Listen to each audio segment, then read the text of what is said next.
भारत वो देश है जिसके इंडिया एआई मिशन को लेकर के पूरी दुनिया बहुत आशावादी है और विश्व के एआई प्लेटफॉर्म में भारत की मौजूदगी एक महत्वपूर्ण स्थान प्राप्त कर चुकी है। आदरणीय अध्यक्ष जी, इस साल बजट में हमने डीप टेक के डोमेन को में इन्वेस्टमेंट की बात की है और डीप टेक मैं समझता हूं हमारे लिए तेज गति से आगे बढ़ने के लिए और 21वीं सदी पूरी तरह टेक्नोलॉजी ड्रिवन सेंचुरी है। ऐसे में हमारे लिए आवश्यक है कि भारत डीप टेक के क्षेत्र में बहुत तेजी से आगे बढ़े। आदरणीय अध्यक्ष जी, हम लगातार युवा भविष्य को ध्यान में रखते हुए काम कर रहे हैं, लेकिन कुछ दल हैं जो लगातार युवाओं के साथ धोखा कर रहे हैं, उन्हें धोखा दे रहे हैं। ये दल चुनाव के दरमियान ये भत्ता देंगे, वो भत्ता देंगे, वादा तो करते हैं लेकिन पूरा नहीं करते हैं। ये दल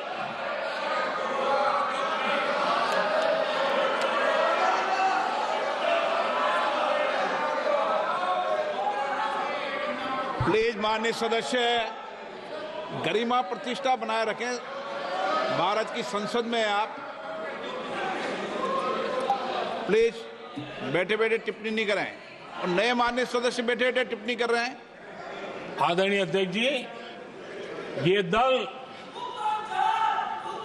युवाओं के भविष्य पर आपदा बनकर गिरे हुए हैं।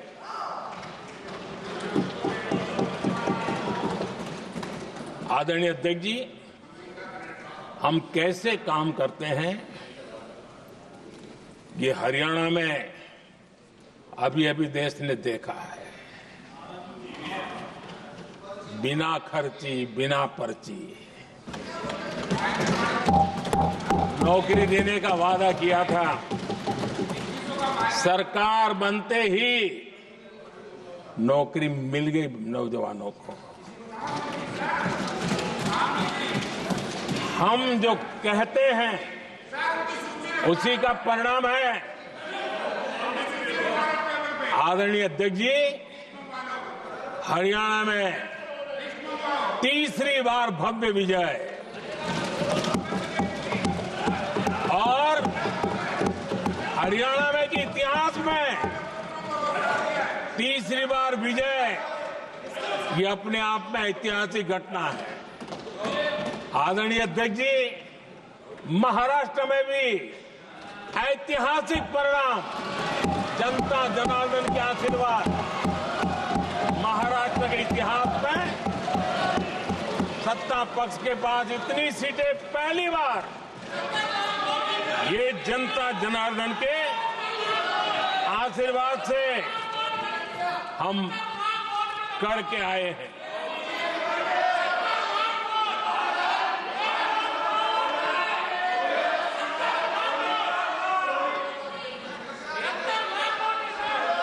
कुछ समझते हैं आदरणीय चीजों को। अध्यक्ष जी, कल जवाब दिया था ना आपको। चलिए। आदरणीय राष्ट्रपति जी ने अपने अभिभाषण में हमारे संविधान के 75 वर्ष होने पर भी विस्तार से चर्चा की है। आदरणीय अध्यक्ष जी, संविधान में जो धाराएं हैं उसके साथ साथ संविधान का एक स्पिरिट भी है और संविधान को मजबूती देने के लिए संविधान की भावना को जीना पड़ता है। और मैं आज उदाहरणों के साथ बताना चाहता हूं। हम वो लोग हैं जो संविधान को जीते हैं।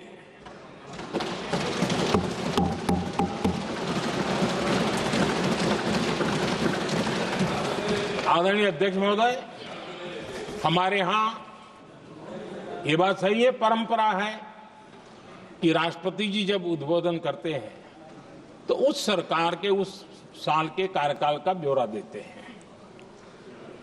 उसी प्रकार से राज्यों में गवर्नर का जो उद्बोधन होता है सदन में, वो उस राज्य के कार्यकलापों का ब्यौरा देते हैं। संविधान और लोकतंत्र का स्पिरिट क्या होता है? जब गुजरात के 50 वर्ष हुए, गोल्डन जुबली ईयर मना रहे थे, और सद्भाग्य से मुझे उस समय मुख्यमंत्री के रूप में सेवारत था मैं, तो हमने एक महत्वपूर्ण निर्णय किया। हमने किया इस गोल्डन जुबली ईयर में पिछले 50 वर्ष में सदन में जितने भी गवर्नर के भाषण हुए, मतलब उस समय की सरकारों का ही वाहवाही उसमें होती है, हमने कहा कि उन 50 साल में जितने भी गवर्नर के भाषण हुए हैं, सबको ही एक पुस्तक के रूप में तैयार किया जाए, ग्रंथ बनाया जाए, और आज सभी लाइब्रेरीज में वो ग्रंथ अवेलेबल है। मैं तो बीजेपी वाला था, गुजरात में तो ज्यादातर कांग्रेस की सरकारें रही थी, उन सरकारों के गवर्नर के भाषण थे, लेकिन उसको भी प्रसिद्ध कराने का काम भाजपा से बना एक मुख्यमंत्री कर रहा था। क्यों? हम संविधान को जीना जानते हैं, हम संविधान को समर्पित हैं, हम संविधान के स्पिरिट को समझते हैं।